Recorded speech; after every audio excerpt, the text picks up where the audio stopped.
তীব্র গরমে অতিষ্ঠ জনজীবন। ৪১ জেলায় বইছে মৃদু থেকে মাঝারি তাপপ্রবাহ। এ নিয়ে আরও খবর জানাতে সিরাজগঞ্জ থেকে যোগ দিচ্ছেন হীরক গুণ।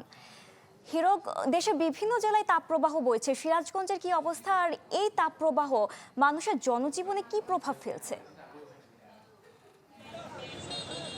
আসলে সারা দেশের মধ্যে কিন্তু সিরাজগঞ্জেও মৃদু তাপপ্রবাহ বয়ে যাচ্ছে। গত কয়েকদিন ধরে কিন্তু সিরাজগঞ্জে তীব্র গরম কিন্তু পড়েছে।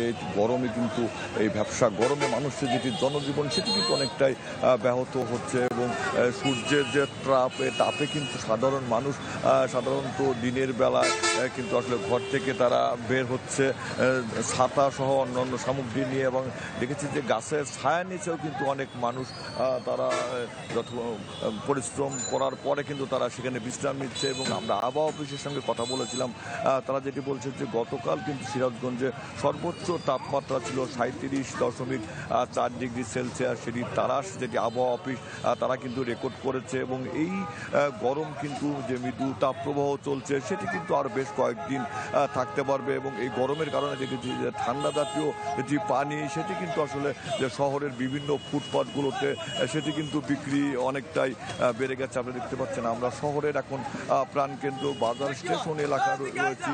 এই এলাকায় দেখেছি যে বেশ কিছু যেটি ঠান্ডা শরবত এবং পানি কিন্তু দোকান বসেছে, তারা কিন্তু সেগুলো বিক্রি করছে। কারণ এই যে তীব্র গরমে কিন্তু মানুষ একটু তৃষ্ণা মেটাতে কিন্তু তারা এই যে পথের ধারে ফুটপাথে এবং রাস্তায় তারা কিন্তু এই পানি খাচ্ছে। এবং আবহাওয়া অফিস যেটি বলছে যে এই যে মৃদু যেটি তাপপ্রবাহ বয়ে যাচ্ছে সেটি কিন্তু আরও বেশ কয়েকদিন থাকবে। এবং গরমের কারণে কিন্তু যারা শিশু এবং বয়স্ক তাদের কিন্তু সতর্ক থাকতে বলেছে চিকিৎসক, এবং পর্যাপ্ত পানি খেতে বলেছে। এবং স্বাস্থ্য বিভাগকে বলেছে তারা যত ঘন ঘন পানি খায় শিশুরা, এবং তারা যত বাহিরে আসলে কাজ না থাকলে বের না হয়, এটি কিন্তু পরামর্শ দিচ্ছে।